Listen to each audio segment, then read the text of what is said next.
What's going on, everybody? So in today's Shield Shock Devlog series, we are going to be mainly talking about two characters that just got added to the roster. But before we do that, I'm just going to talk about a few little things that I did beforehand. Okay, so first up, I just wanted to make all of the characters relatively the same size, so I changed around some sizing with the characters just to make them all seem about the same size. As before, I felt like the rogue was a little bit too small compared to the other characters, but anyway, that doesn't really matter and doesn't really affect anything. So moving on, I ended up adding in another piece to the controls menu. So if you see here, it'll actually display some information on each of the heroes in the game. So it's very straightforward. It's just going to show who the character is, give a brief description of what the character does, and will then break down their stats being attack, defense, and mobility. Pretty straightforward stuff, but I felt like it was a cool thing to add into the game, and now you can get a little bit of insight into the character before you even try playing them.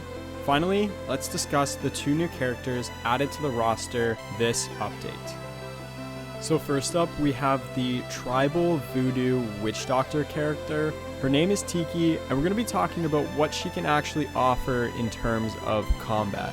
So if we're going to relate this character to anybody in the current roster, I would say she's probably the most similar to the Rogue. She's a very nimble fighter, quick attacks, low health, trying to shoot projectiles in your face, with very few defensive mechanics.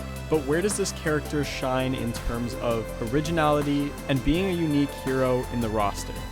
Well, not only does Tiki shoot out darts to attack foes, but she will also be able to inflict poison into her arrows to poison enemies, which is a new effect that is very basic. All it does is it is going to reduce their movement speed to make it much easier for Tiki to sneak up and fight her poisoned prey. But where the poison effect gets really cool is with the totem effect. To use the totems, you have to be in the air and shoot downwards. If there is no other totem on the map, it will create a new totem. But if there already is a totem, it'll just be a regular dart, just like normal. Once the totem is placed on the floor, if an enemy gets in range of the totem, it will start to shine purple, meaning that this totem is in effect. If there is an enemy inside of the range and that target is poisoned, it will actually pulse out energy and deal damage to the poisoned target until they leave the range or the poison effect goes away. This means that Tiki will offer a playstyle that is very unique, where you will have to play around your totems and use those poisonous darts to affect the enemies, slow them down, get damage in with those totems, while still being very agile and easy to escape a situation. You can also use the poisonous darts as a little bit of a defense mechanism to slow down your opponents, allowing her to escape much easier. But again, these are all guidelines. It's up to you guys to see how you like playing her. But moving on to the second character, we have the Golem. In my opinion, the Golem is the most unique character in the entire roster because this guy has no projectiles at all. He can still block like anybody else, but once you release the block, instead of releasing a projectile, he will actually punch you in your face. You can still use this move to the side, do an uppercut, or punch down below, but this character has very little to no range. Well, how do we get around that and make this guy actually useful? Well, first, his health is going to be very, very high, giving this character the opportunity to fail many times without having to worry too much about dying in a single shot.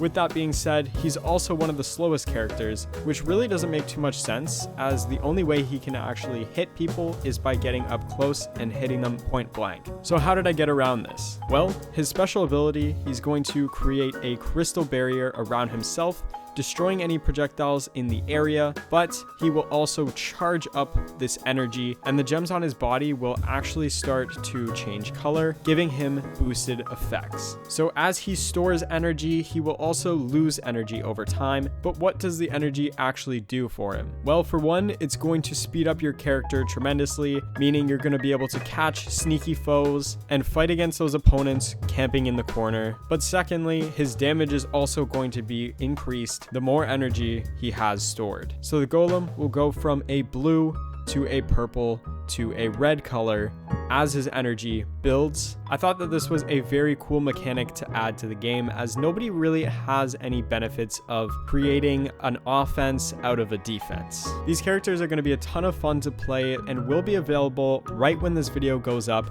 So if you haven't already, go make sure to buy Shield Shock now, start playing the game, and test out these characters for yourself. But that is going to wrap up the video. I hope you guys enjoy the new heroes being added to the game. I think that it's going to add quite a bit in terms of diversifying the game, as every new character being added will introduce new strategies, new gameplay mechanics, and new ways to play. Thank you guys so much for watching, and I hope to see you all in the next devlog.